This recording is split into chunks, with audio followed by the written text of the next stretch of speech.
So now we are live. Okay, Okay. okay.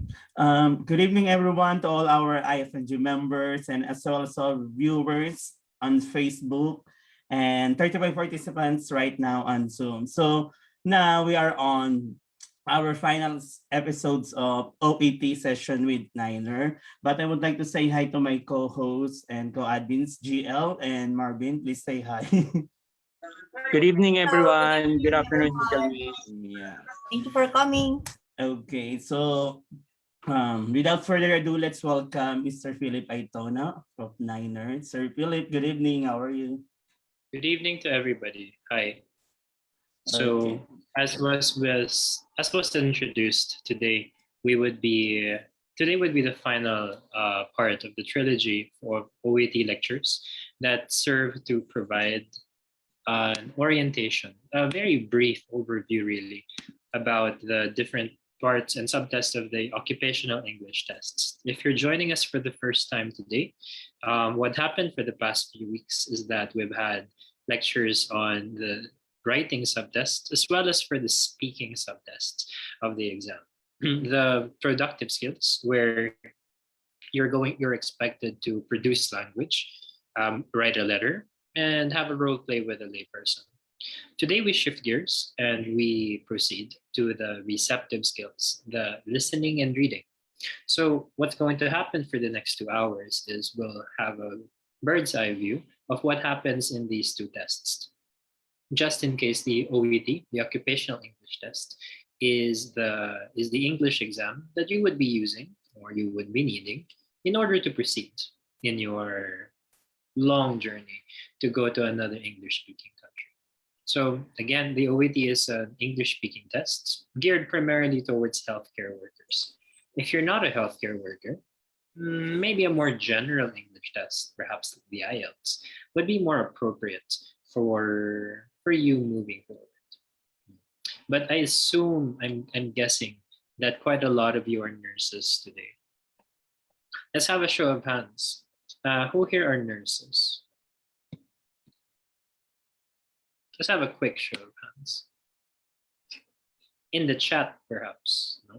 Paramdam sa chat. Sino ditong nurse? I see Ryan Neil Salazar, Elisa Kalayag, Beverly, midwife nurse. Yeah. So I think you guys are in the right place. Well done. I think I asked the wrong question. I think the proper question to ask is who here not a healthcare professional? Not, well, maybe not a nurse, perhaps. Not a nurse. Who is not a nurse here? I'm curious. Sometimes there are people who are, you know, yeah, for example, si Sharon Felonia. Sharon Felonia, you say you're not a nurse. What are you? What are you? uh, what do you do, Sharon? You're a nanny, I see. Besides Sharon Felonia, is there anybody else here who is not a nurse? Besides you, Sharon, is there anyone else here tonight, who is not a nurse? Anyone? I see. So sometimes there really isn't. Sometimes there are. So for example, Sharon, thank you very much, of course, for your time, for dropping by tonight. However, this lecture is not for you because it's the OET, which I'm going to be talking about tonight, is for healthcare professionals, like doctors, dentists, nurses. So thank you for your time. And maybe in the weeks to come, Niner would have other lectures that focus on English exams that may be suitable for you, like the IELTS.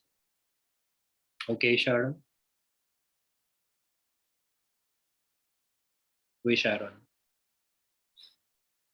Hi, Sharon. Did you get that? Hi. Yes. So, you did not get that. That's okay. Yung mangyayari kasi ngayong gabi, yeah, yung mangyayari kasi ngayong gabi, yung pag-uusapan, OET, ano yun, occupational English test. Para yun sa mga yung mga doktor, yung mga nurse, mga ganyan. Na tapos, Kaya yung mga pag-uusapan, puro medical. Oo. So siguro, yung mangyayari ngayong gabi, hindi siguro para sa'yo. Pero salamat sa pagpunta. No? Pero sa susunod na mga araw, sa susunod na mga linggo, meron namang lectures na para sa Ielts. Baka yun yung swak naman para sa'yo. So abangan natin. Tapos balik ka siguro pagdating. Okay? Okay. Lovely. No problem. All right then. The rest of you though, I assume you're fellow nurses. You're welcome, darling. So bye-bye. Good night. Take care. The rest of you are nurses. Hello, hello. Let's begin. What is the occupational English test all about when it comes to listening and reading? Shall we?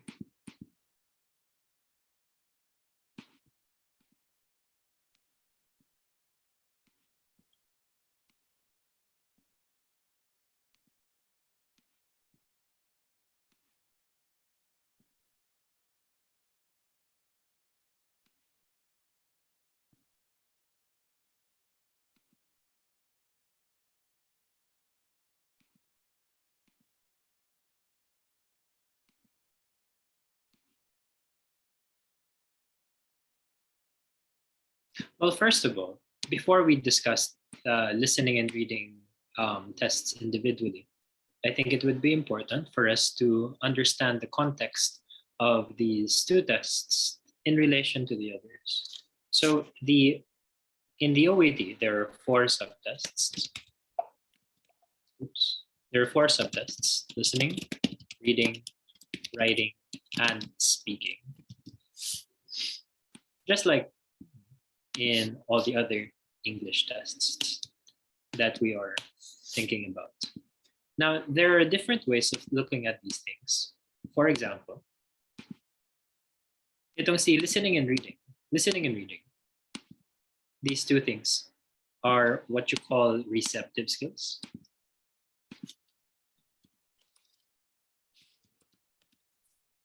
Everyone, type receptive. Hello. Everyone, type receptive. Galaw, galaw. Galaw, galaw.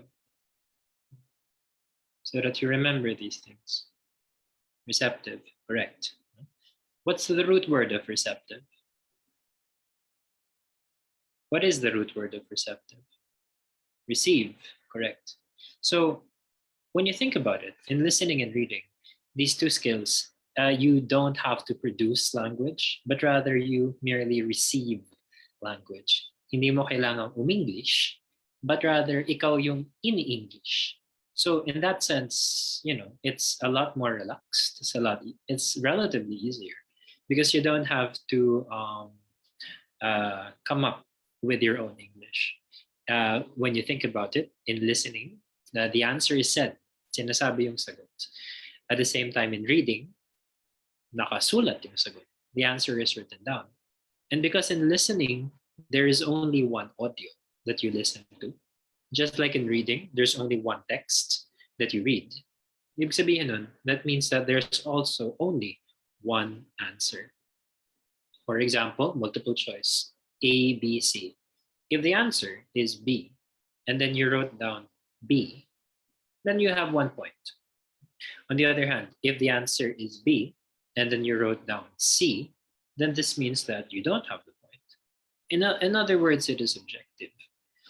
So this means that when you are trying to assess yourself regarding how ready you are in terms of these two skills, listening and reading, it's quite straightforward to assess, to evaluate how well you're doing. Because there are, in the Occupational English test website, in the OET website, there are several sample materials there for listening, for reading, that you can use, that you can do on your spare time, that you could go over. So that, and then there's an answer key that's uploaded, so you can see on your own, kung kamusta ka, how you're doing in listening and reading. However, when it comes to writing and speaking, walang ganun. That's not how it works. Because in writing and speaking, these two things naman are what you call your productive skills. Everyone, type productive. Productive. Hello. Productive. Productive. Productive. Yeah, right. So what's the root word of productive? What's the root word of productive? Produce, correct. Now, when it comes to these two skills, you have to produce the answer. Kailangan mong English. And as we've discussed in the past 2 weeks, there is no one correct answer to that. In OET, letter writing, or writing, you're expected to write a letter, a handover letter from you, the healthcare professional, to another member of the healthcare team. On the other hand, in speaking, you have to go through a role play where you take on the role of your profession and you speak to a layperson, somebody who doesn't have the same medical expertise. We've covered this for the past 2 weeks. And as you would remember if you were there, we talked about several criteria to know that your examiners use in order to know what grade to give you. Tonight, there's no such thing because, again, as we mentioned, in listening and reading, it is objective. There's one correct answer all the time. So, in addition, there's another way for you to look at these things. Listening and reading. Hold on. Listening as well. Oops, sorry. Let's do that again. Listening and speaking. These two things are what you call your oral skills. Everyone type oral. Everyone type oral. Hello. Oral. Yeah. On the wait, let me draw a line. So these are what you call your oral skills. On the other hand, writing and reading and writing, these are what you call your textual skills. Everyone type textual. Everyone type textual.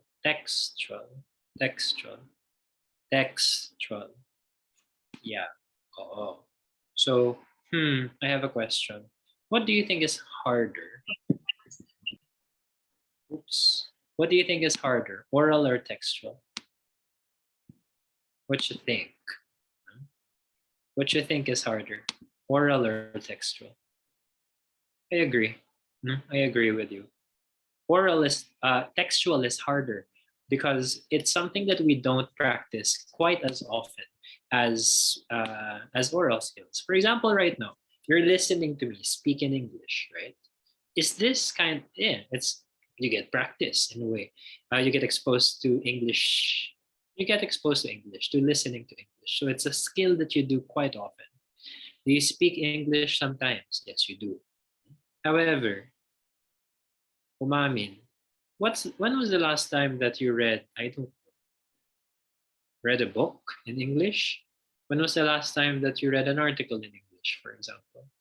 If you do read English, what do you read? Facebook articles, tweets, things like that. So I imagine not as often as you listen to text.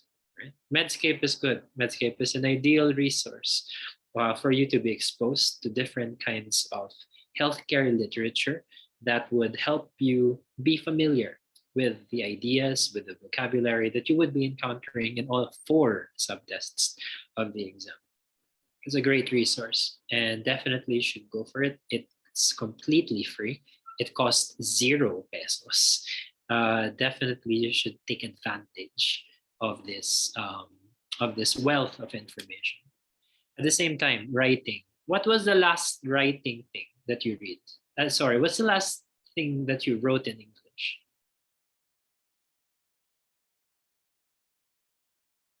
When was the last time that you wrote a letter? Work emails, great. What happens more often? What happens more often? You write things in English or you speak things in English? Incident reports, modules. You create modules. Oh, that's interesting. Joanne Feliciano, you write modules, you teach. What do you teach? Hold on. Joanne Feliciano, what do you teach?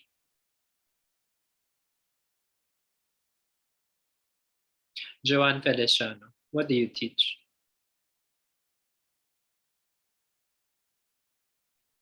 She teaches NCM 118. Well, good for you. Good for you. Some of us have work that allows us to have more practice of these skills, which is great. And health ethics, yeah, bioethics, beneficence, non-maleficence, autonomy, justice, all of those things. Yeah, excellent, very riveting topics. Unfortunately, some of us work in settings that allow us to have greater practice in a greater range of these skills. Good for you. However, I think that quite a lot of us have various exposures to the language. So therefore, when you put these two things together, when we recognize that there are receptive skills and productive skills, and oral skills and textual skills, which skill do you think easiest? Si listening, si reading, si writing, or si speaking? When you put these things together, which do you think is the easiest skill of them all? Listening, tama. Correct. Kasi receptive na nga. Oral ba? Right? Hindi mo na nga kailangan English. You don't have to English. You just have to receive it. And this is something that you get lots of practice with. No? So yeah, definitely. When you look at the data, we tend to have our highest scores in listening as well. Based on that, which do you think is the hardest skill? Based on using the same logic, which do you think is the hardest skill? Writing. Correct again. Productive na nga. Textual pa. You have to produce language and you're not very well practiced with it. So definitely writing is the one that is the hardest. And again, when you check the data, this seems to be supported. Yeah, correct. Correct. So, however, despite these insights, despite the fact that on average, we Filipinos tend to have our highest scores in listening, it's not always easy. It's the easiest, but that doesn't mean that it's easy. It's a better way to think about it is it's less hard, perhaps. It's the least hard, but it's still hard. It's still hard. Let's examine the listening subtests. Now, let's have a quick overview of it to have a better idea. What are the challenges that OET asks you to overcome during the listening test? Oh, wait, hold on. Before we go to that, because listening and reading are both receptive, what does that mean? Does it mean that it is objective or subjective? If there is one correct answer, B, C, A, what does that mean? Listening and reading, objective or receptive? Objective, correct.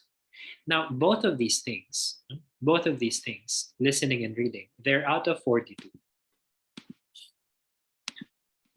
Out of 42 points. Both of them. Now, we begin with the most important question. Sir, how many points do we need in order to pass? An excellent question. Now, how many points you actually need depends, of course, on the grade that you need to get. And the grade that you need to get depends on whether you've taken the OET before or not yet, which country you're planning to go to, Let's have a quick show of hands. What country are you planning to go to? Country reveal.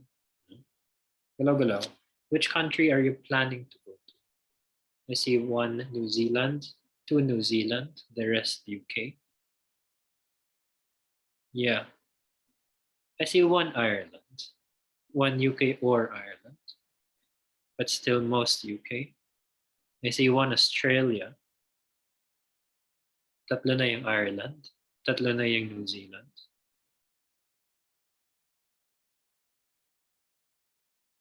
Okay. All right. Lovely. So it seems, therefore, that the vast majority of you are headed to either Australia, the UK, or New Zealand. Now, if you're headed to these places, then definitely the grade that you need would be a B. However, for those of you headed to Ireland,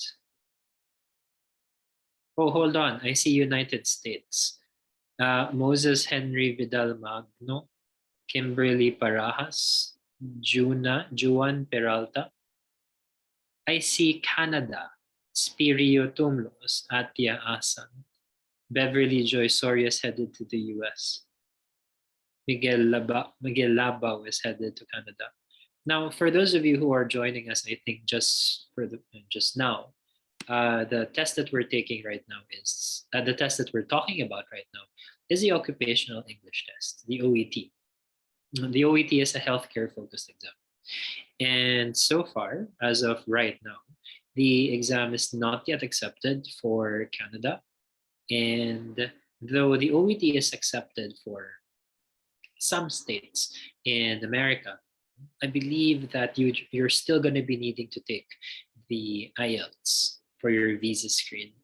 So if you're headed to Canada and the US, maybe tonight is not the lecture for you. Worry not though, in the days and weeks to come, we at Niner would be offering a few more lectures regarding other English tests. One of them is the IELTS. So kung papunta ka ng Canada or US, maybe, thank you for coming, of course. Thank you for coming, of course. But maybe tonight is not for you. Are you with me so far? Because of course I wouldn't want to be wasting your time. Okay. Anyway, so going back. So for the rest of you, all of you who are headed to Australia, New Zealand, or the UK, you're going to be needing a C. Sorry, you're going to be needing a B in listening. However, if you're headed to Ireland, it is acceptable for you to get a C plus in one of these subtests, as long as you get a B in the rest of the subtests, which I think maybe you already know. But I think a good goal, a good thing, a good grade to go to aim for would be a B. And when you think about it, what is a B out of 42? The OET website says that usually, meaning not always, but usually, to get a B, you need to get a 30 out of 42.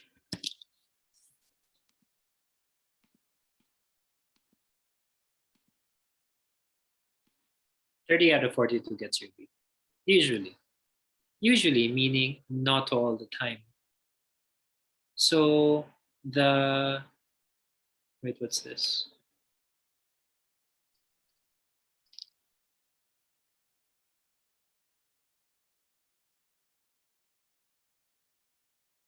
G and lay, back, checking of understanding sa'yo. What does that mean? Was that a question? G and lay. Anyway, let's wait for her to type. But while waiting, what was I saying? Usually, meaning not all the time, 30 out of 42 gets you a B, but not always, because the level of difficulty of the exam, it varies. For your information, the OET outsources the development of its exams to the University of Melbourne. They're all smart there, and they spend quite a lot of time developing different versions of the exam. There's version 1, version 2, version 3, etc., etc. Now, why would there be different versions of the test? Why? Ask me why. Ask me why. Why should there be different versions of the exam? Why? Kasi, di ba, the exam kasi happens on the same day all over the world. However, excuse me for a while. However, the same day happens at different times all over the world. So yes, exactly. Not necessarily to prevent leakage, but rather to discourage it, and to enhance test security, so that if ever there is leakage, then the damage would be minimal. Because, for example, the test is leaked in the Philippines, it's not going to be able to be used in other parts of the world because other parts of the world have a different version, something like that. Anyway, what's the point? The point here is that there are different versions of the tests, and though though there are so there are different versions of the test, and though the University of Melbourne spends quite a lot of time and resources ensuring, thinking about them, developing them, they still cannot standardize how hard the exam is before you guys actually go through with it. They only find out, no, how hard the exam is after you've answered it and they've gotten the scores back, and they can compare how well people performed in this version compared to other versions. Anyway, do you think it's fair that sometimes the exam is hard, sometimes the exam is easy, sometimes the exam is difficult? Do you think that's fair? Simon Hernandez, please do not spam. It's fair. It's fair. You think it's fair? Nung July, madali yung listening. But shocks, August, it's super hard.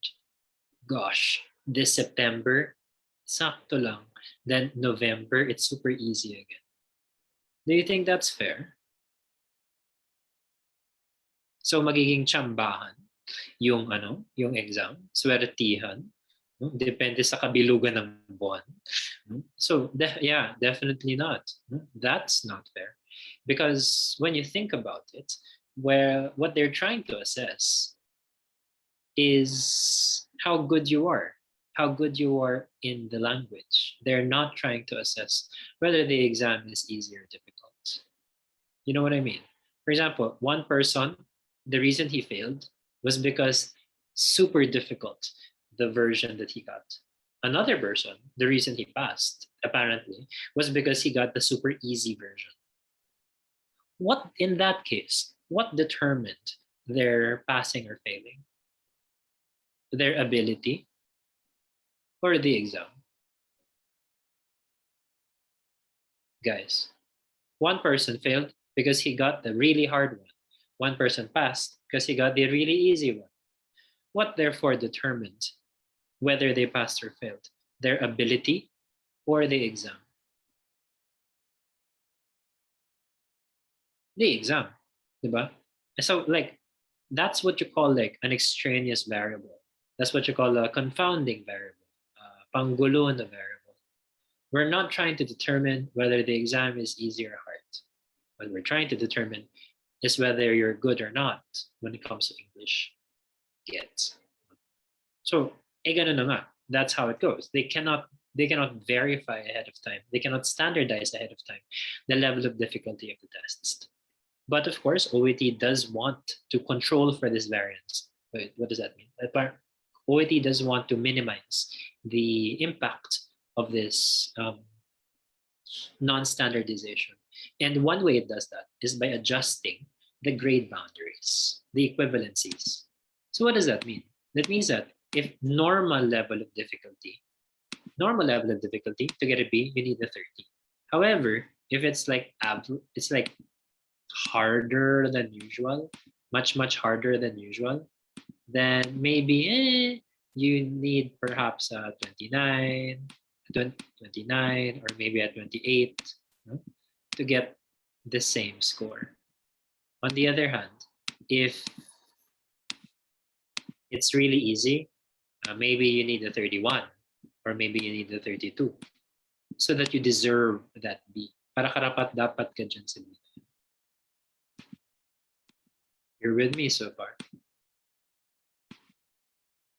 Easy, average, difficult. Yeah. So is this a good thing? Is it good that OET adjusts the grade boundaries depending on how difficult or how easy the exam is? Yes, yes. It's very reassuring.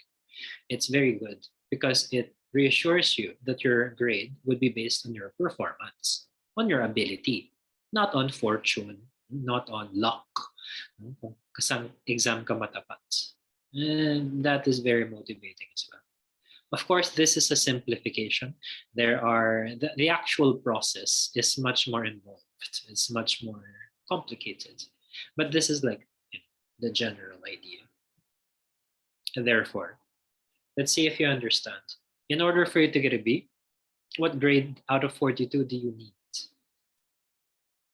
In order to get a B, what grade do you need? Hi. In order to get a B, what grade do you need? I see different answers. It seems that I need to repeat. That's okay. The correct answer is, it depends. Because nga, pabago-bago yung level of difficulty. It depends which version you actually get. Kung ano yung matapat sa'yo in your actual test. Sometimes, you're going to be needing 31 or 32. Other times, you're going to be needing 28, 29. Other times, you're going to be needing a 30. It depends on the level of difficulty of the test. Clearer this time? Clearer? Hopefully so. Hopefully so. So the next question there is, sir, how difficult are these materials that are uploaded in the OET website? As far as we know, these are of average difficulty. What does that mean? Does it mean that is it possible that in the actual exam you're going to get something like that? Yes. Is it possible in your exam you get something harder? Yes. Is it possible that you'll get something much easier?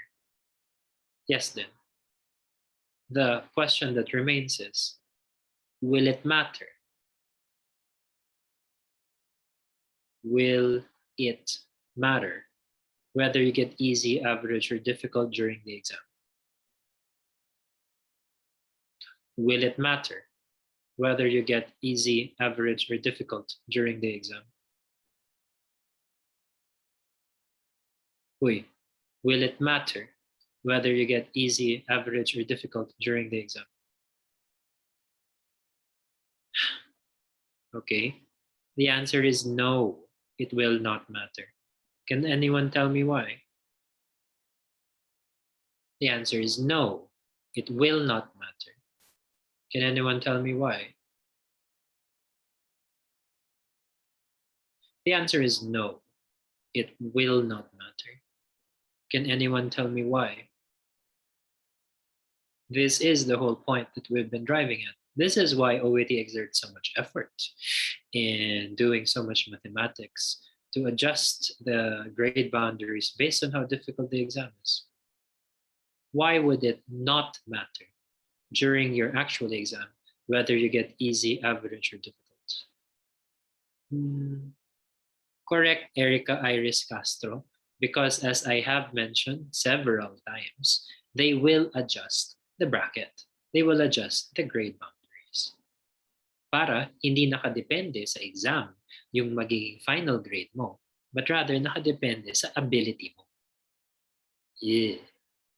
Correct as well, Ivan Sensei. However, do not send me direct messages, but rather please click the blue button in the Zoom chat so everyone can see what it is that you're contributing to the discussion. Okay, lovely. No, Shara, it's not that. The no as well, Jubilee Ramos. It's not the average exam is the same for all test takers. It's not. Sometimes nga, it is average, sometimes it is difficult, sometimes it is easy. At the end of the day, it doesn't matter which one ang natapat sa'yo, which one you get. Because, as I've said several times, they will adjust the grade boundaries depending on the level of difficulty, so that you are not unfairly advantaged if you get the easy one, nor will you be unfairly disadvantaged if you get the harder one. Para pantay lang, no? Para equal playing field. What this means is it doesn't matter when you take the exam. It doesn't matter where you take the exam as well. What matters is how well you prepare for it. Very reassuring and very comforting as well. Do you have any questions for me at this point? Do you have any questions for me at this point? None. Okay. If that's clear so far, then let's examine exactly how you get these points. For both listening and for reading, there are three parts. Part A, Part B, and Part C.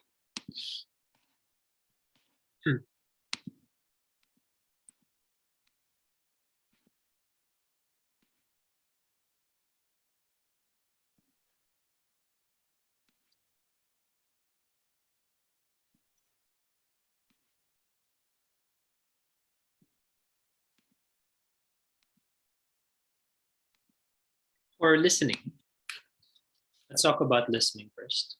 The first part A of listening, has 24 points. Part B of listening has 6 points. And finally, part C of listening has 12 points, for a total of 42. Now, kung paramihan pala ng points ang labanan, if the way to win is to have the most points, which part of the exam is the most important? Part A, Part B, or Part C? Obviously, Part A, diba? Yeah, because it is majority of your grade. So and another thing to realize is that these three parts are in increasing level of difficulty.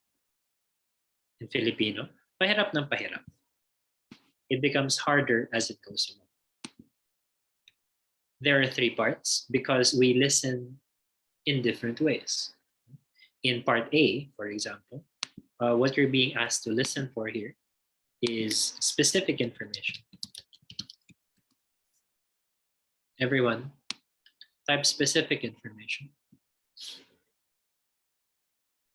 Specific information. Specific information. Specific information. Okay, yeah. One way to think about it is like you've been to an airport, I imagine. In an airport, there are announcements. No? Ding, ding, ding. Do you listen to every announcement in the airport? Do you listen to every announcement? No? Oh my God, o din naiwan ka ng aeroplano. No? Hala siya, patay tayo dyan. Oh my God. No? Yes, you listen to every announcement. Malay mo may sunog na pala, di ba? Patay tayo dyan. So, yeah, so definitely we listen to every announcement. However, do you listen to the entirety of every announcement? Do you listen to the entire thing? No, you do not. But rather, what do you listen to? Kapag tumunog, when it does, what do you listen to specifically? When the announcement goes in the airport, your flight number, exactly. Dum dum dum. No, is this my flight or is it not my flight? Right. So that is an example of listening for specific information. You zone out on like unfamiliar things that you don't need, irrelevant information, and you focus on one piece of data, one bit of information. This is actually quite similar to reading, although we'll go to that in a while. Part B, on the other hand. Oh wait, let's talk about it one at a time. Okay. So in part A, wait, what's this? In part A,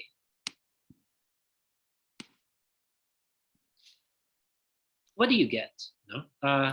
What do you what is expect what are you going to be asked to deal with? Hold on. So there. So this is some listening sample 1 in the occupational English test. Sorry, in the OET website, which you can easily download. Wait, larger. Yeah, there you go. You hear a physiotherapist talking to a new patient called Ray Sands. For questions 1 to 12, complete the notes with a word or short phrase that you hear. You have 30 seconds to look at the notes. So in any part of listening, you're always given time to read the questions first and to so that you're not caught off guard, so that you can prepare ahead of time, priming your brain to know what to expect. So you see here lots of blanks. Ray, his name is Ray, 18 months ago, etc. Sciatica, symptoms, tra-la-la-la. So it's fill in the blanks. So in part A, you are going to be writing down your answer by writing down the word. So ganyan siya. And then you have 2 extracts. Your second extract, you hear a consultant dermatologist talking to a patient called Jake Venter. For questions 13 to 24, complete the notes with a word or short phrase that you hear. So more of the same. More of the same. What happens then? So in general, what occurs? What are you given here? Excuse me.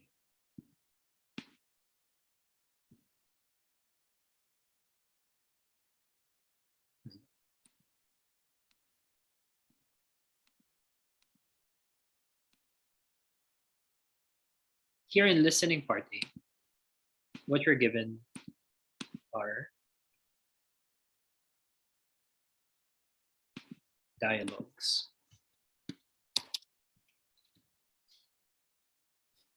Everyone type dialogues. Everyone type dialogues. Yeah. So in these dialogues, they take the form of consultations.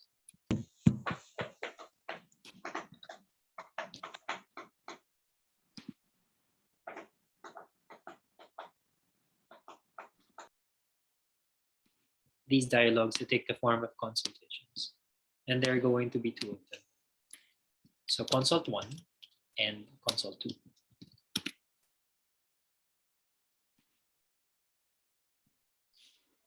These 2 things are also an increasing level of difficulty. Consult 1 is about, in general, nurses, nursing, or maybe medicine. On the other hand, consult 2 is for the others, the other professionals that OET is good for, in general. After all, OET is good for 12 professions: nursing, medicine, podiatry, speech pathology, veterinary science, dietitians, dentists, physiotherapists, rad techs. I forgot the rest. No? However, the vast majority of people, around 76% of the people who take the OET all over the world, nurses, followed far second by the doctors at around 22%, something like that. So the others are like 2%, 3% of the total, which I think is why in the previous version of the exam, because there's like version 1.0 of the test, the topics there, I believe, tended towards either nursing or medicine. And the other professions were sort of neglected, So now in version 2.0 of the exam, bumabawi si OET. They're trying to make up for it by making sure that they give chance to others by incorporating the contents of these other professions in the consult. So the consult 1 tends to be easier because the words there, the topics, the concepts tend to be a lot more familiar to the vast majority of the people who take the exam.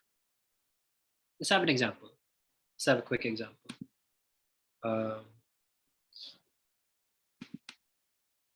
Here. Let's go to the first one.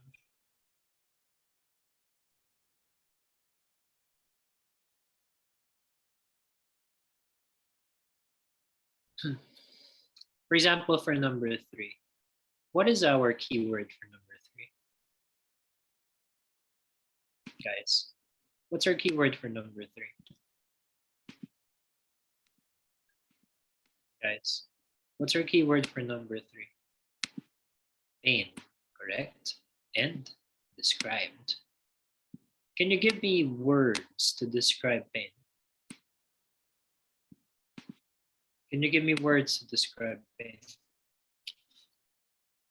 Excruciating. Ano pa? Sharp. Throbbing.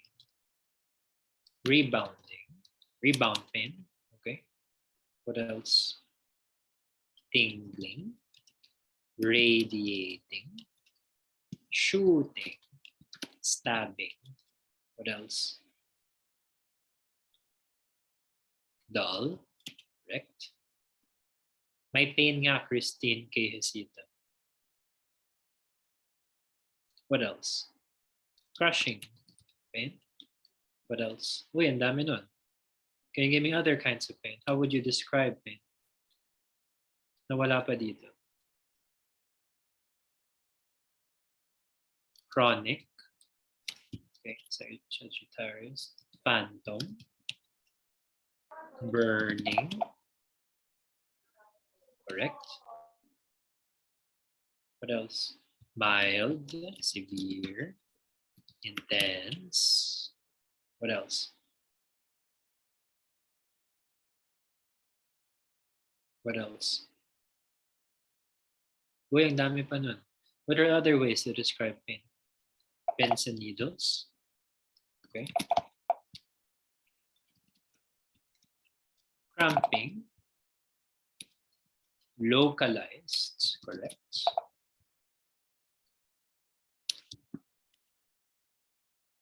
Moderate. Stinging. Acute. Pounding. I think pounding is like for headaches though. Flank, yeah, sure, in different parts. Aching, chronic, etc. O, diba? We have lots of like ideas in our head to like describe itong pain na yan. So, in a sense, these things are familiar to us. However, let's compare that with this one.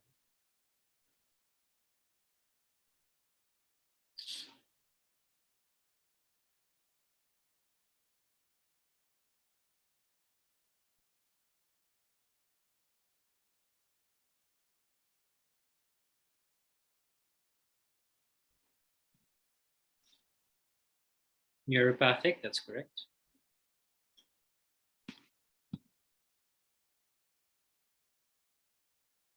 $20. What's our keyword for 20? 20. What's our keyword for 20? 20. What's our keyword for 20? 20. What's our keyword for 20? 20. What's our keyword for 20? Lower back. Okay. When you think of lower back, what are the things that come to mind when it comes to the lower back? In your brain, what comes to mind? Oo nga, lower back. What things come to mind? Pain, okay. Anything else?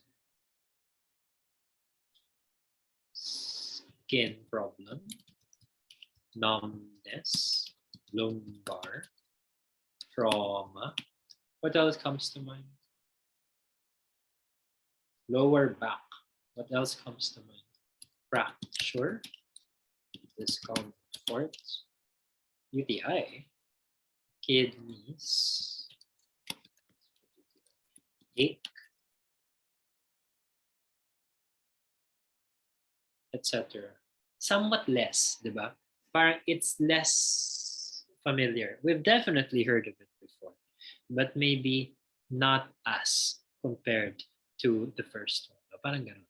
So definitely there is an increase in difficulty in terms of vocabulary and in terms of familiarity with the concepts and words in dialogue 2 compared to dialogue 1. So that's one way that it's harder. in addition to that, in addition to that, by the way, there are lots of there are lots of OET review materials out there. However, there aren't a lot, and quite a lot of them are, well, let's put it this way. There are official and legitimate preparation materials that you can find in the OET website. And in general, it is good for you to use these materials as a matter of priority because they are quite similar to what you're going to be encountering in the exam. Because these materials, they follow several principles of test design that may or may not be present in materials that were made by other organizations. Let's examine what some of these things are. For example, in a dialogue, guys, how many people are talking? Hello. In a dialogue, how many people are talking? There are two people talking, right? OET's promise is that one of these people is going to be a boy. Oops, sorry.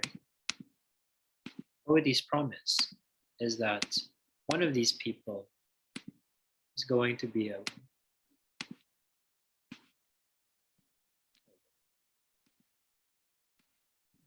girl, and another one is going to be a boy.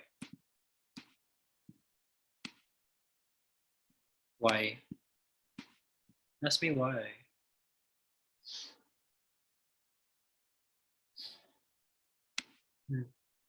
Let's say we boys, we tend to have like a lower register or voice, whereas girls, they tend to have a higher register. So therefore, when these two people are talking, it's gonna be like super obvious who is the one who's talking. You know, like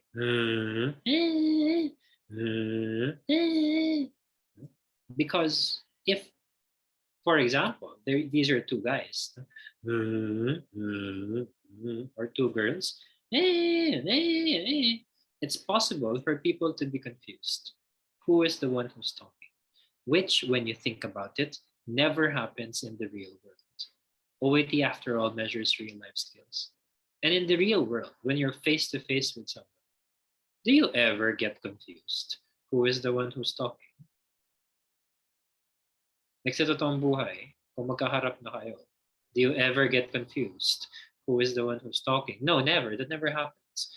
Because how can you tell who is the one who's talking? How can you tell in the real world when you're face to face who is the one who's talking? What helps you to determine who is the one who's talking when you're face to face with people? Yeah, before the pandemic, you can see their mouth moving. You can see their faces moving, maybe they're gesturing. You can tell where the sound is coming from, right?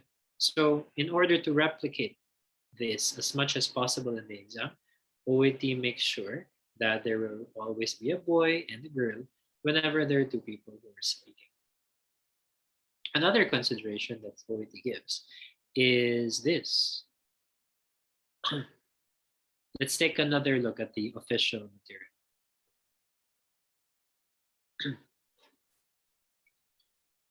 Let's take a look at it.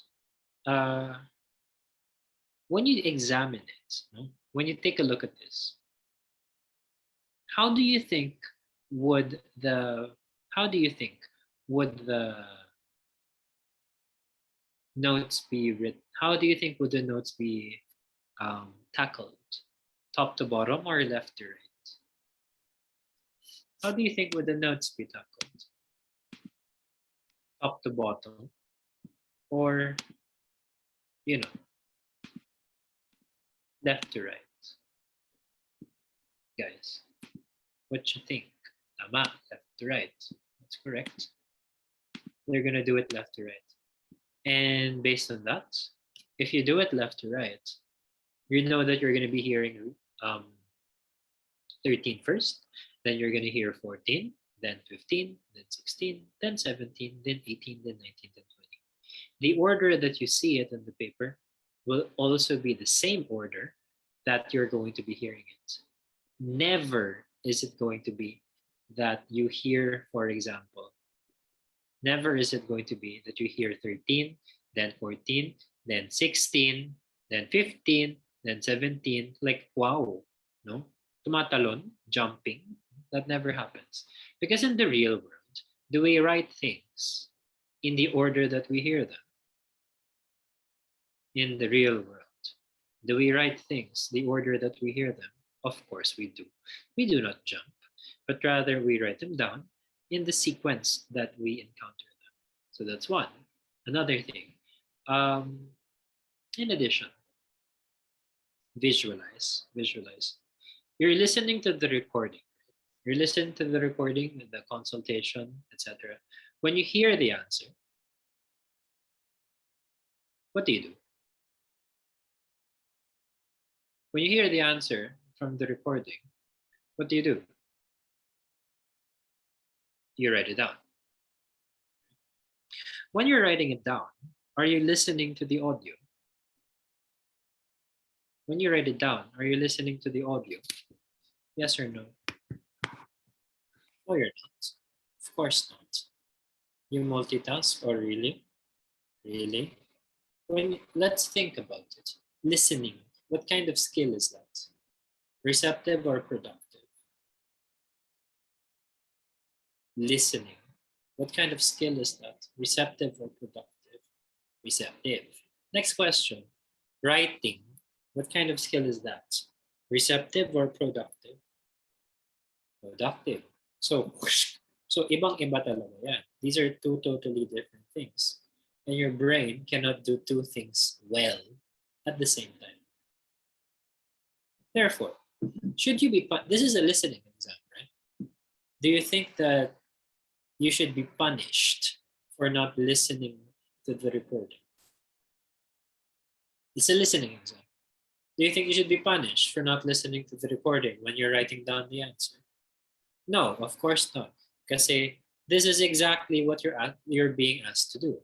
You're not asked to memorize the answer. You're asked to write it down when you hear it. So therefore, in order to ensure that you are not sanctioned, that you are not penalized for following instructions and writing it down, OET makes sure that every time that an answer is heard, an answer is given, what follows that? Filler. Everyone, type filler. Filler. No, you do not need to listen at the same time, Jennifer Berata. You do not. Your brain doesn't work that way. Yeah, filler. Words of no consequence, or at least words that would not be the answer. So pagkatapos mo marinig yung sagot, after you hear the answer, what follows that is filler. This is like your window of opportunity to ensure that your window of opportunity to write down your answer without consequence, without penalty, without sanction. Gets? May ganun. However, I've encountered some materials where the answers come one right after the other, like answer, then answer, then answer immediately after each other. Who do you think would score well in that kind of situation? Somebody who listens well or somebody who writes fast? Who do you think would score better in that kind of scenario? Sagot, then sagot, then sagot. Answer, then answer, then answer. Somebody who listens well or somebody who writes fast? Answer, then answer, then answer. Who do you think would score well? Somebody who writes fast. Exactly. Pabilisan magsulat. Kasi if you're able to write quickly, then write it down quickly, and then you can pay attention again, then write it down quickly, then pay attention again. Right? Which is great if this was like a transcription exam. But this isn't a transcription exam. This isn't a speed writing exam, but rather this is a listening exam. So therefore, in order to help ensure that that the test measures what it wants to measure, to increase sensitivity, to ensure that it measures listening ability, and not the speed that you're writing. OET helps make sure that after the answer is said, there is going to be a fill. In addition, related to this, the answers in your reading part A tend to be short. A word, maybe a word, usually, sometimes 2 words, very rarely 3. If you encounter materials where the answers are like 4 words, 5 words, 6 words, ala, do you think that's going to be hard to remember? You hear a 6-word answer. You hear like a 5-word answer. Mahirap bang tandaan yun? Do you think that's hard to remember in the first place? Yeah, definitely. The cognitive load is significantly higher. In addition, do you think it's going to take a lot more time to write 5 words compared to 1? Yes, as well, right? So again, that defeats the purpose. So therefore, you can expect that your answers would be quite short. Because what kind of information are you being asked to listen for here in part A? What kind of information are you being asked to listen for here in part A? Specific information, correct? And therefore, your answers would reflect this as well. Questions so far? Questions so far? None? Anything you can clarify at this point? None. Another thing that OET promises is that for every number, there's going to be a keyword. Everyone, type keyword. Keyword. Keyword. Keyword. Yeah, right. Keyword ang labanan sa OET, just like in the Ielts. Whether listening, reading, writing, or speaking, it is literally all about the keywords. Keywords ka papasa, keywords ka rin babasa. And because of this, OET ensures that for each of these numbers, there's going to be a keyword there. And for example, let's identify them.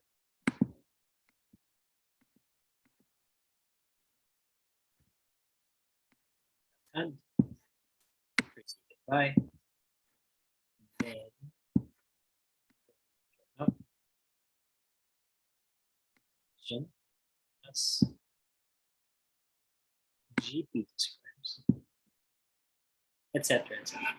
Now, there's always going to be a keyword because these keywords, these will serve as your anchors. Type anchor, anchor, anchor, type anchor, anchor, anchor. Yeah. Paano mo malalaman na malapit na yung sagot? How would you know that the answer is near? When you hear the keyword. And you will always, no exceptions, you will hear these keywords. However, the thing to remember regarding these keywords, whether it's about listening or reading, or writing or speaking, is that these keywords, they very rarely would be said as this, but rather most of them would be what you call paraphrased. Type paraphrased.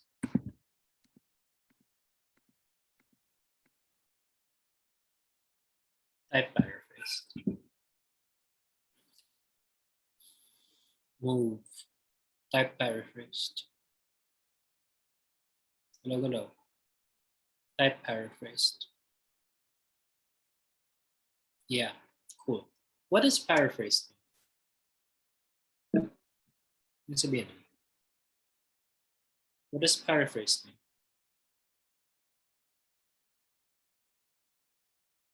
Who knows what it is? What does paraphrase mean? When you're paraphrasing, what are you doing? Synonym? Same meaning, yeah. Same meaning. Different words, but same meaning, correct? You reformulate it. You say it in another way while preserving the original. Yeah, something like that. Something like that. You restate it. Let's have an example. How about here for 14? Preceded. Preceded by. What's another way to say preceded by? Yeah. What's another way to say preceded by? Here for 14.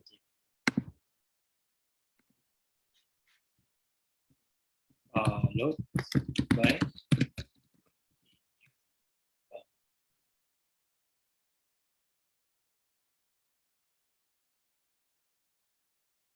Preceded by.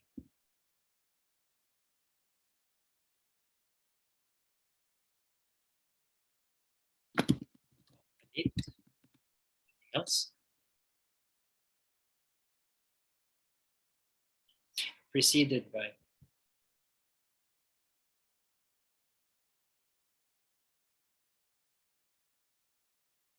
Anything? Okay, nothing else. Okay, all of this is wrong. Ano bang ibig sabihin ng preceded? Anong ibig sabihin lead to? Anong ibig sabihin ng preceded? Nauna o sumunod? What before? Okay. So, when you say followed by, ano yun? Before or after? Hello? Followed by, continue, lead to, ano yun? Before or after? After. Okay, correct. So all of this is wrong. So it's not so easy, right? To paraphrase? Not so easy to paraphrase. Let's try again. What is another way to say preceded by? Nauna. Mangyayari muna to. What's another way to do that? It's okay, errors are good. What's another way to say that? Before. Okay. Ano pa? Beforehand. Not so much, but yeah. Forgo, no. Happens before. Prior. Okay, good. Something like that. Go in front, no. Go in front in pila. Pre-exist, no. Ahead of. Not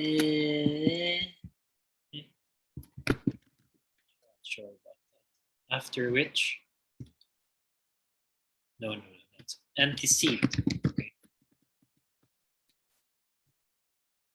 Previously, no, not so much previously. Nauna. Ahead of. You're getting the idea. You're getting the idea. Is that these keywords, they probably are not going to be said as is, but rather something similar would be mentioned. For example, GP, let's do something easy. 16. What's another way to say GP? GP. What's another way to say GP? Doctor. Ano ba? Doctor. What else? General physician. Physician. Like this. You get it.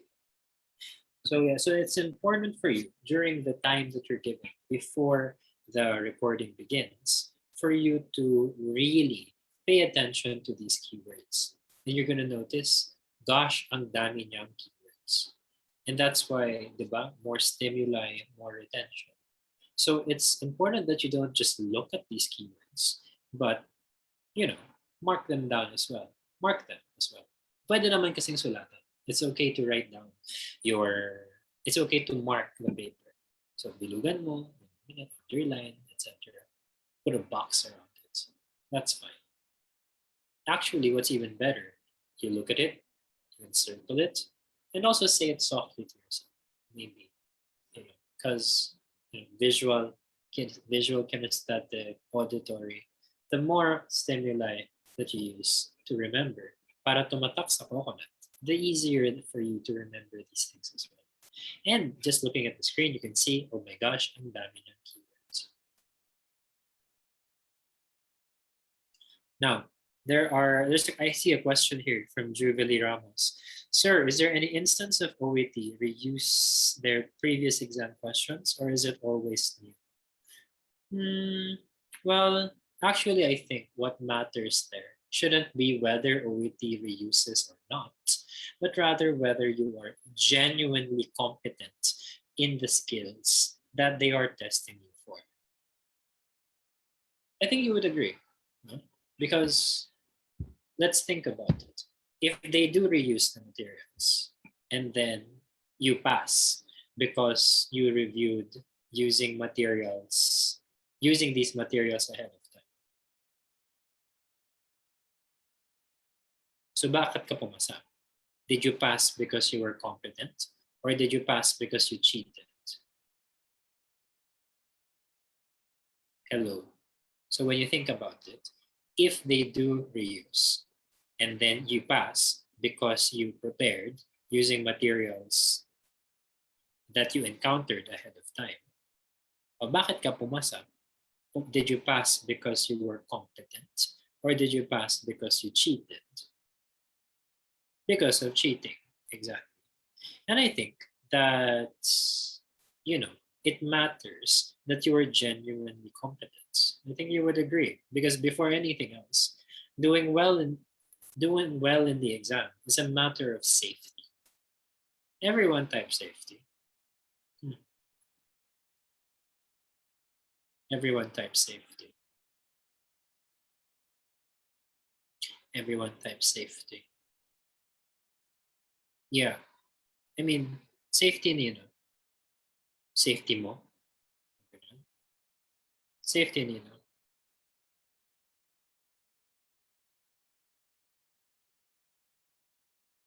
Whose safety are we talking about here?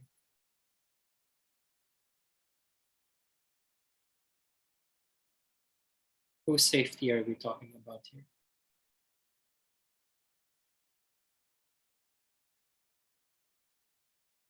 The patient. It is the patient who is supposed to be safe. Imagine, visualize. No? Pumasa ka ng OET. You passed the OET, but you're actually shonga when it comes to English.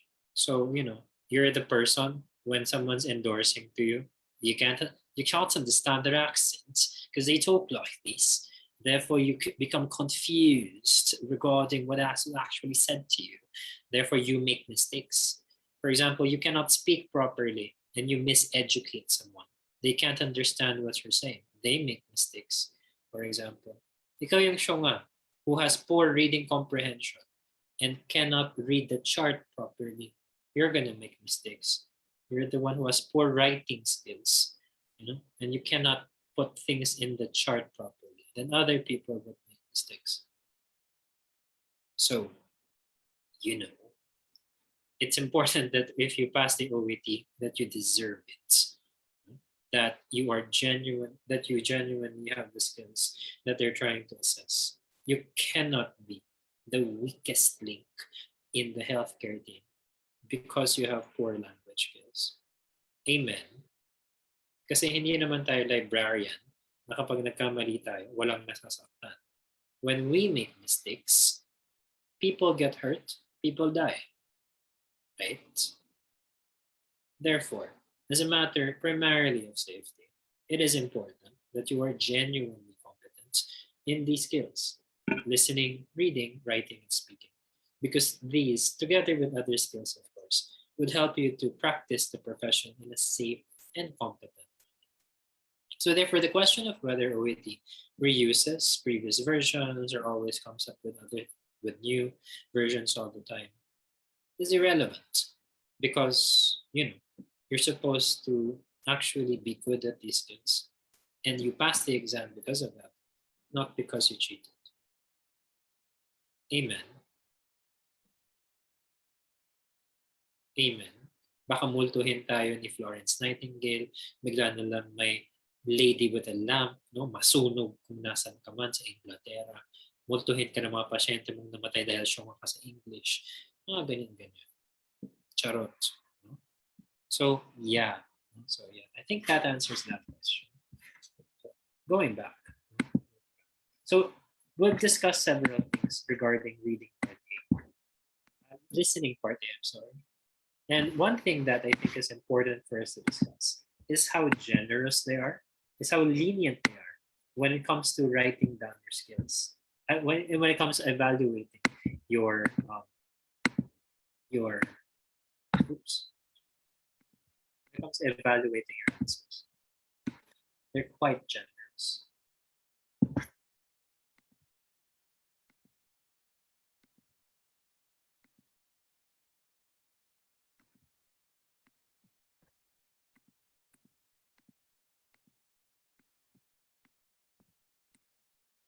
They're generous, for example, in terms of spelling.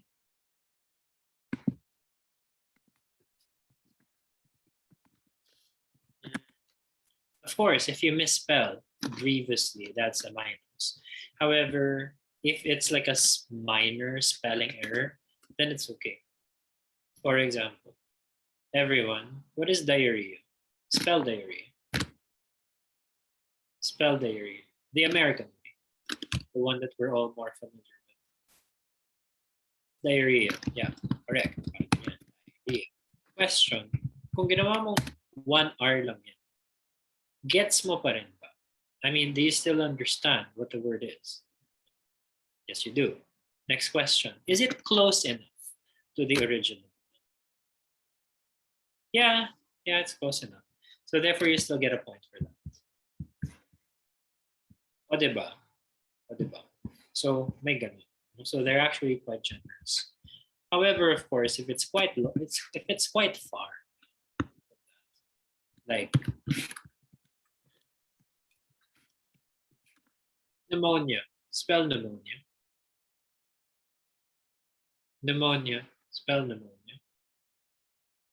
Pneumonia. Okay, all right.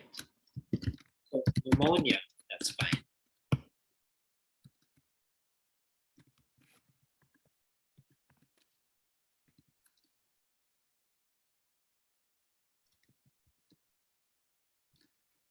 Pneumonia is kaduda-duda. Pneumonia is not okay. So all of these things are sounds. Right? So you get some consideration, but wag abuso. Don't go too far. Same thing with abbreviations. Are abbreviations okay? If they're generally applicable, if they're generally acceptable. Are erasures okay? Erasures are okay. You write using a pencil kasi if you're taking the paper-based test. However, instead of erasing, why don't you just cross it out? Because that's generally fast. Can you write in all caps? Who here normally writes in all caps? Like, every day. Now you write in all caps. By default, you write in all caps. That's fine. So if you write in all caps, then that's acceptable by OET because OET does not want to penalize you when for writing the way that you normally write. A question, how about sir pluralization, headaches? Is there a difference between headache and headaches? Clinically, is there a difference between headache and headaches? Is there a difference, fellow nurses? Wait, is there a difference between headache and headaches? Yeah, there's a big clinical difference. Is there a difference between lesion and lesions? There's a huge clinical difference between these things. So in that sense, I think if you pluralize incorrectly, then you're going to get a minus there. Stock versus stock. Accidentally answered stock. There is a difference, Geraldine and Dialogue. Kim Henry Atienza. Stock is a different word from stock. Stock. Na-stock ka. Stock is, I don't know, can be a noun. Yung stock sa inventory. So when meaning is compromised, when hindi na clear kung ano yung ibig mong sabihin, minus ka. Sir, do they allow superimposition? I think this is a question that should not be asked because pwede ka naman mag-erase. Wag po tayo magtipid sa eraser. You know. So just like cross it out, perhaps, which is even better. So just do not superimpose. Huwag tayo magtipid sa tinta. Nath LJ, sir, how about sa breech position kung sa misspelled breech? Close enough, I think. Close enough. Close enough. Although I understand that it is a different word. Breach, the first one is poet. Breach, the second one is break. A good question to ask. Good question to ask.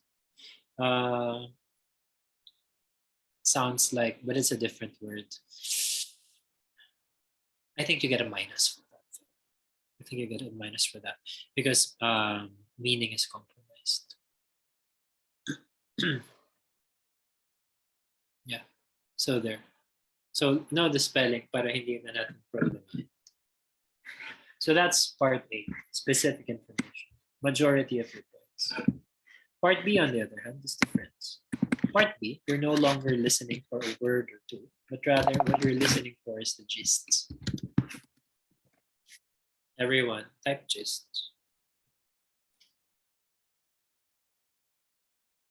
Gist. Uy, gist. Okay. Ano sabihin ng gist? It's like the general idea of something. Yung pinaka-idea. And what can you what are you expected to do here? What would you be encountering? Here you will be getting extracts. And these extracts will be work extracts. You will encounter 6 of them. Extracts. Extract, extract, extract, extract, extract. These extracts, just like everything else, is an increasing level of difficulty. Pahirap ng pahirap.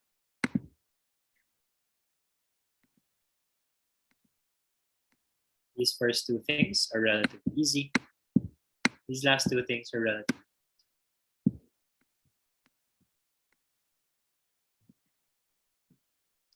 There are 3 things that can happen here. There are 3 things that can happen here. Either it's going to be a healthcare professional. It's going to be a healthcare professional talking to a layperson. A healthcare professional talking to a fellow healthcare professional. Or it's going to be a healthcare professional talking on his own. Whatever case it is, sinong bida dito? Who do you think is highlighted here? Healthcare professional or the layperson? Which do you think is highlighted in this part? Healthcare professional or the layperson? Healthcare professional, correct. And it is important for you to know. And therefore, compared to part A, where it is the layperson who is doing most of the talking, here definitely it's going to be fellow healthcare professionals. And you can see at the beginning of every extract what you call a context statement, where you can see which profession it is that we're talking about and which of these 3 things you're going to be encountering. In addition, there's going to be a change in how you write down your answers. Let's take a look.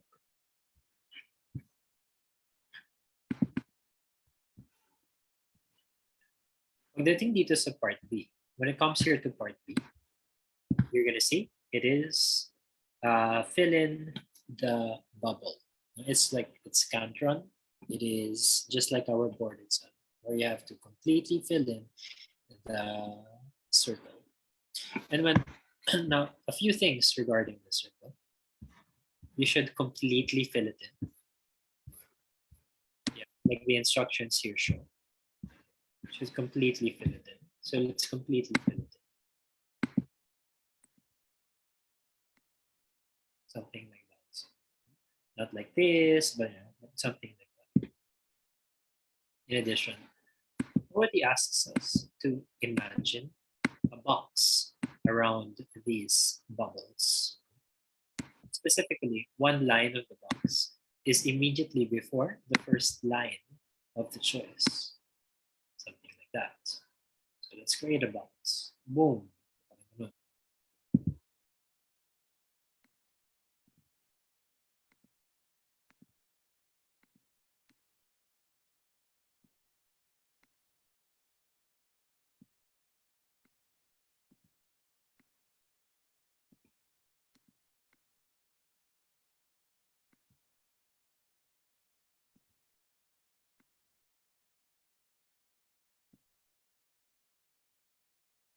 So yung box na yan, this box is like the area that the computer, because it's going to be a computer, a machine, that checks your answer in this part. So, kung lumampas ka dyan sa circle na yan, if you go beyond the circle, that's fine.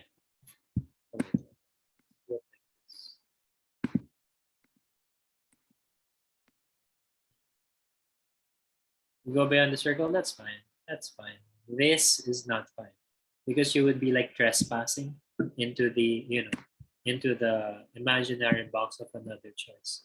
So maybe the computer would think that you have two answers, so definitely minus one. So do not trespass into the space of another box. So the space of another box, into the territory of another choice. So Precious Santayana is asking, Sir, okay lang ba mag-encircle or underline sa choices? Oo naman, as long as you do not trespass into the box. So, question, which do you think is better? Underline or encircle? Therefore, which do you think is better? Underline or encircle? Therefore, which do you think is better? Underline or encircle? Correct, underline. It lessens the chances of you trespassing into the imaginary box around each circle. Small things.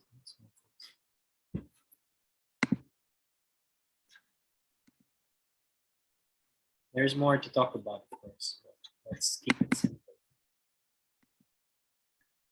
Finally, in part C, here you're going to be asked to listen to opinion as well as attitude. Everyone, type opinion, attitude. Everyone, type opinion, attitude. Everyone, type opinion, attitude. Everyone, type opinion, attitude. Everyone, type opinion, attitude. Everyone, type opinion, attitude. Okay, good. So your attention span definitely needs to expand at this point. Because unlike in part A, where you just listen to a word or two, in part B, you listen to a sentence or two. Here in part C, you definitely need to listen to sentences, a train of thought, an argument, a line of reasoning, an opinion that is expounded on and detailed over several sentences. So you definitely need to keep your focus, most especially in this part. What are you expected to encounter here? Here, you're going to be getting long texts. You're going to get two of them. Long text 1, long text. These will be opinionated long texts. And just like everything else, this is an increasing level of difficulty.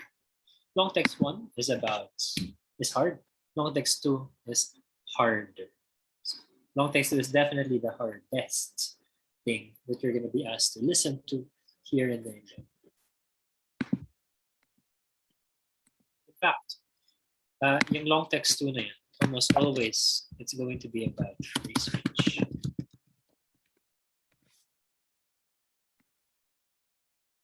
All of us have done research. Lahat naman tayo ng thesis. Diba? Ngunit sa valid data point, for some of us, it's been a while since we've done this. What year did you graduate?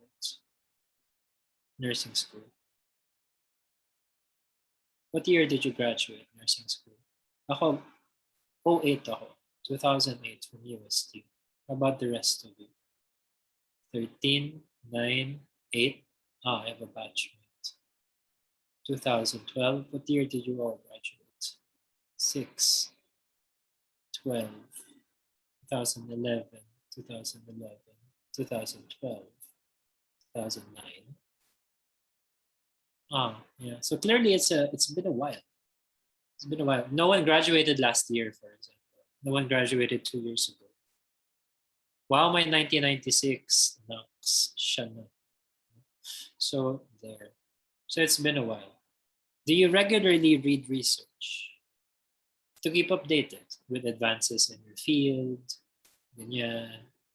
You read the journals, the nursing journals. Do you? No? Well, at least honest, diba?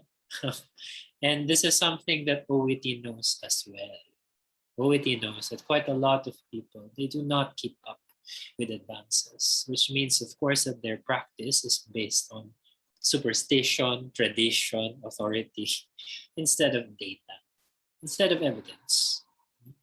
Which, anyway, which is a separate matter entirely. But the point is, because this OET knows that this would be vocabulary and concepts that you are unfamiliar with. That's why they give it to you. Kamusta yung listening mo? Kung hindi mo masyado kabisado yung pinapakinggan. How is your listening like when you have to listen to materials, to vocab, to concepts that maybe you haven't heard about? That's what they want to find out.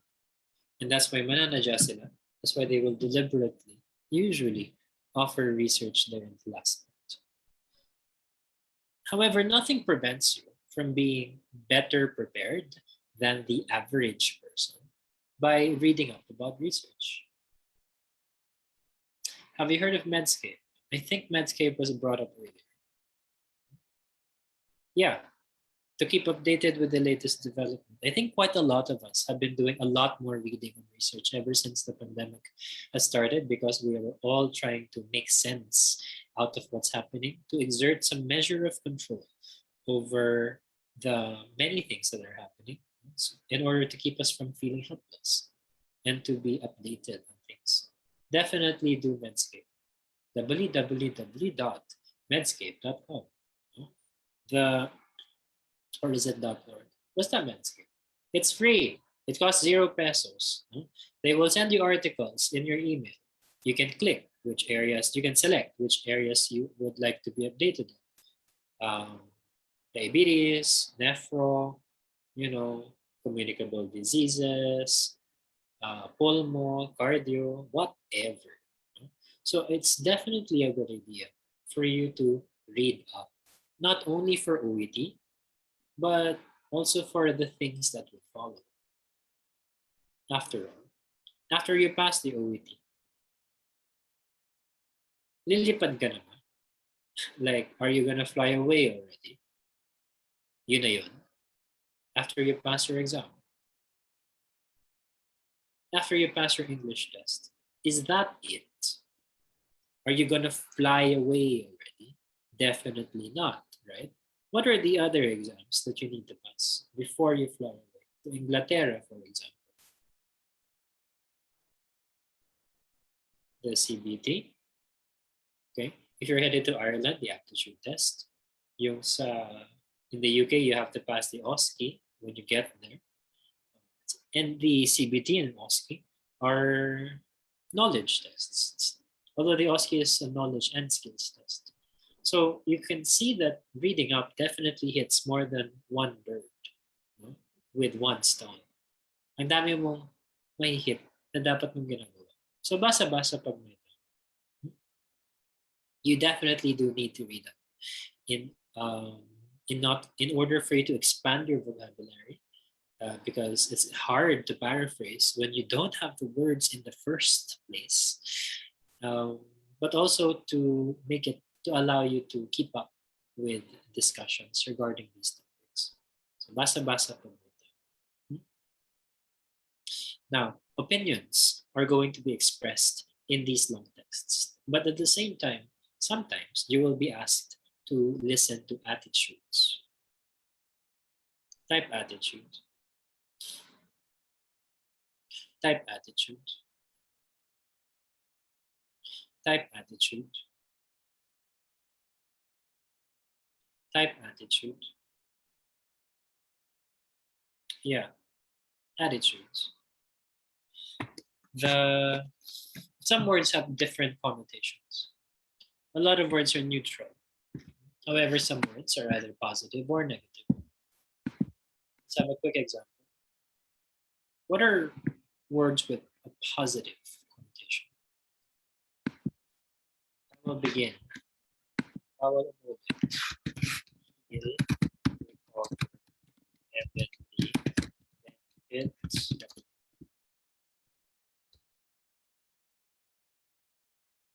profit. Can you give me more words that have a positive connotation? It's a good thing. Hi. Can you give me words that have a positive connotation? It's a good thing. Oh, good. Okay. Great. What else?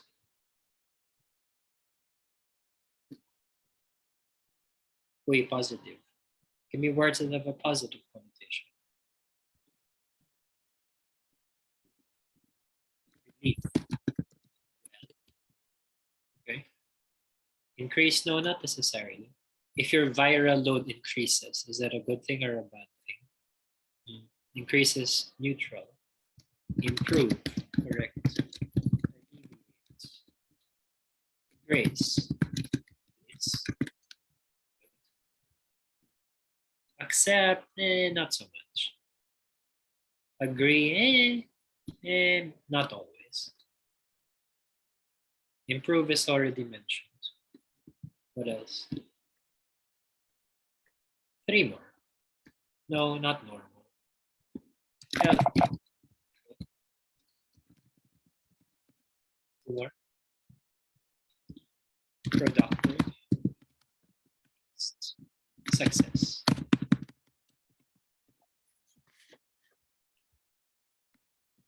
Some words, though, have a negative connotation.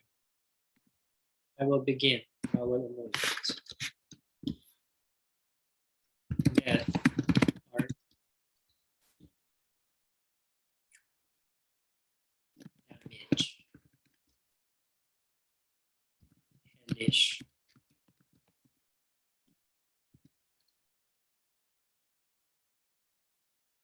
Depression. Give me words that are negative. Broken. Pain. Grief.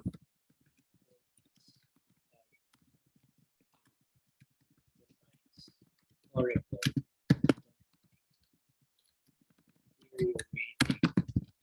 No, not excel. Excel is good. Yan din.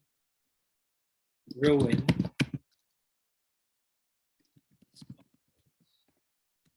Questionable.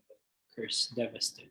Good, good, good. So very obviously, there is a difference in terms of the emotion that is communicated by these words.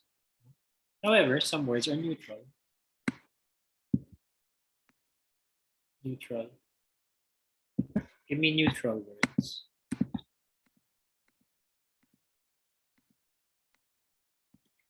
Hi.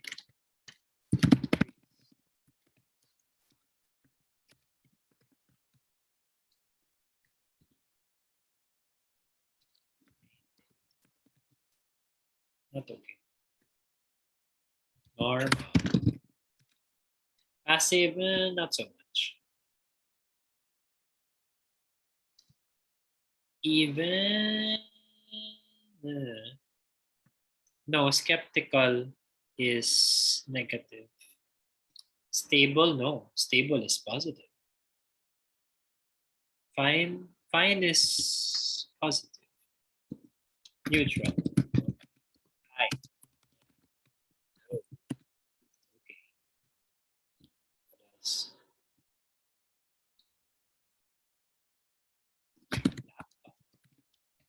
No, fair up, down.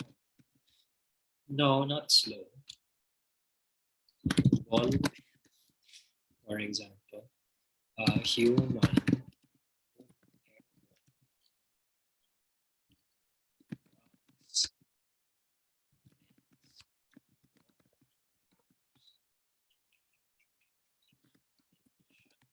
These words are neither positive nor negative. Now sometimes, meaning not all the time, but sometimes poetry will feel generous and give you clues in terms of emotions, so that you have an extra clue in determining what to expect. Because as you would know, if you have tried at least one of the listening exercises in the OET website, sometimes ang bilis niya. It's so fast. It's so fast. And you get like lost. Nasaan na tayo? Oh my gosh, where are we? Where are we?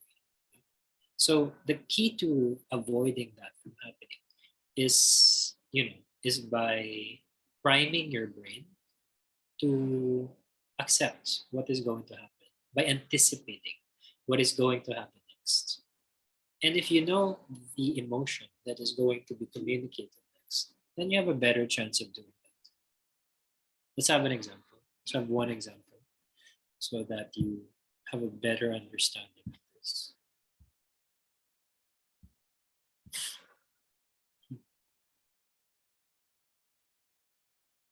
Ayan, 25.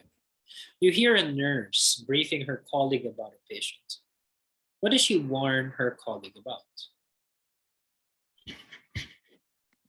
What word in this sentence has emotion?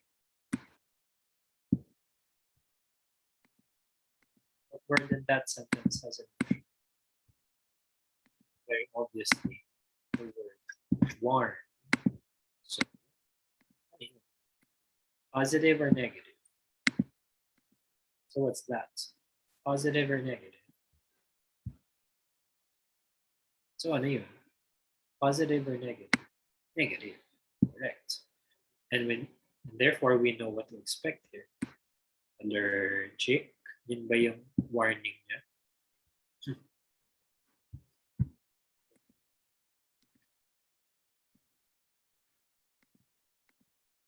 Falling ba? Or breathlessness? What were we anticipating?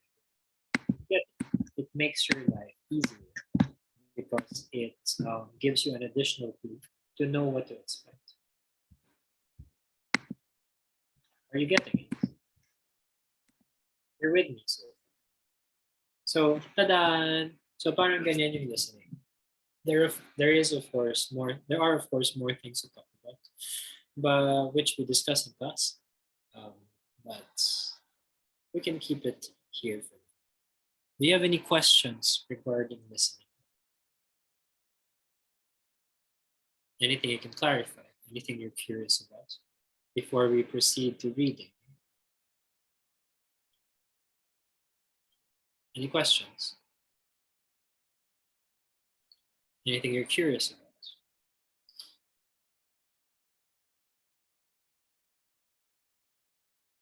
Joey? Joey?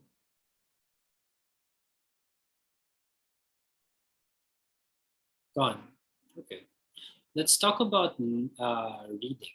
Reading, you see, is quite similar to listening with very minimal changes, actually. Well, not many. Angeli, do not send me direct messages. Send it to everyone.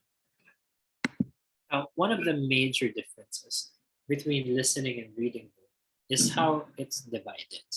Unlike listening, that is dire-derecho, that is continuous. Listening, part A, then part B, then part C. In reading, though, it's divided into two. First, part A, and part A, it lasts for 15 minutes. How much time? How much time in part A? How much time in part A? Hello? How much time is part A? 15 minutes. Tapos, parts B and C are 45 minutes. So 15 minutes in part A, then 45 minutes in part and C. Now, why is it like that? Because in part A, what OET is trying to assess is how well you read under time pressure. Kamusta ka kung mabilisan yung pagbabasa? On the other hand, parts B and C, they want to assess how well you read when you are not in a hurry. Now, when you think about it, which do you think is more important? Which do you think is more important here? Mabilis ka magbasa o nagigets mo yung binabasa mo? Which do you think is important? Which do you think is more important? Speed or comprehension? Both are important. But which do you think is more important? Speed or comprehension? Both things are important. But which do you think is more important? Comprehension. I agree. And OET agrees with you as well. And that is why they shift the distribution of points. Whereas in listening, part A is 24 points. Here, it's only 20 points. That's yung 4 points just sa part A. The 4 points from part A, they shifted here. Boom. In part C. So from the easiest, they shift the great to the hardest, because comprehension definitely is what they want to give more weight to. Angeli has a question. Sir, is this recorded? Can we watch this video again? Because I missed some of the things you discussed. Hello, is this video recorded? Hi. Yes, yes, sir. He or she can watch it again on our page. There you go, Angeli. So part A has 20 points. Still important because it's almost half of your grade. However, what do you get here in part A? It is a part A.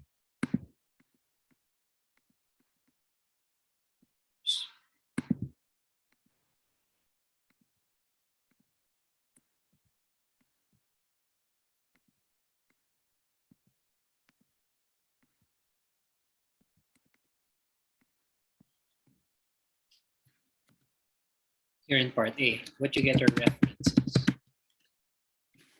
Everyone, type references.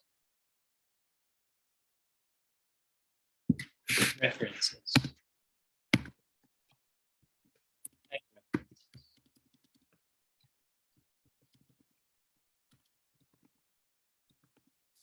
References, yeah. We use references all the time at work, right? I mean, we don't use textbooks at work, but rather references. Can you give me examples of references that you use? I'm sure there are many. References. Like, kapag nag-duty ka, do you remember everything? I don't think so. We forget something sometimes, all the time. Yeah? And therefore, you have to consult these things in order to remind you of things that you're supposed to know. Memes, yeah? Exactly. Nanda, maybe, when you forget these things. Drug handbooks. When you read from the drug handbook or when you read from memes, do you read everything? Do you read everything? No, you do not. No? You read it quickly. You read rapidly for specific information. One piece of information, one piece of data. Ano nga ba yung dosage ng ganito kapag ganyan? Ganun. Kailan nga pala bawal to? Ganun. You're looking for one bit of information. And then when you get that bit of information, you put the reference down, boom, and then you go back to work. This aspect of healthcare is what OET tries to measure. Your skill in this aspect of healthcare is what OET is trying to measure here in the first part. Kung mabilisan yung pagbasa, kaya mo ba? How well do you do this? Now, these references are going to be about one topic.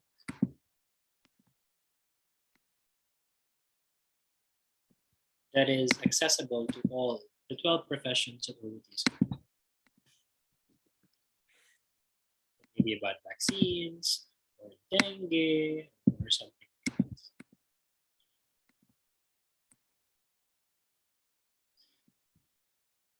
However, unlike listening, where they are quite forgiving and merciful, here in reading definitely it's quite the opposite. They are super strict. They are super strict with this.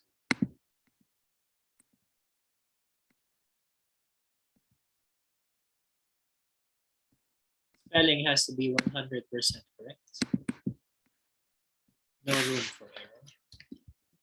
Grammar has to be correct. Abbreviations. If it's abbreviated in the passage, therefore it's abbreviated in your answer. If it's not abbreviated in the passage, then therefore it must not be abbreviated in your answer as well. Of course, you are still, of course, allowed to do. You are, of course, still allowed to strike out any answers that you wish to change. So the thing to remember here definitely is that you have to copy paste. Whatever is in the text, that's what you're going to be writing down in your answer. Skimming and scanning. But in part B, on the other hand, you're again going to get extracts. These are work extracts. Maybe emails from your boss, quality control manuals, infection control guidelines, things like that. And they are still an increasing level of difficulty. When it comes to the answers, it's still going to be about shading properly, shading completely, the bubbles for choices, making sure not to trespass into the imaginary box around each bubble. Part C, you're again going to be given long texts. The long text 1 and long text 2, and walang patawan. The last one is always about research. You're also going to be asked to read opinion and attitude. So everything that we talked about earlier regarding positive or negative words that sometimes OET would be giving you, additional clues to help you paraphrase, etc. Remain true as well. Lots of similarities. It's really in part A where there's a big difference. But overall, parts B and C are quite similar. Of course, in reading part C, you have more points compared to listening because, again, they want to emphasize and give more weight to correct comprehension rather than quick reading. Do you have any questions regarding OET reading? Do you have any questions regarding OET reading?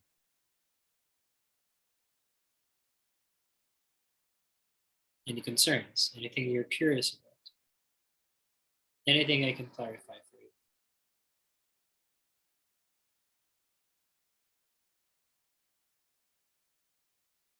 Nothing. Now, Faye has finally left.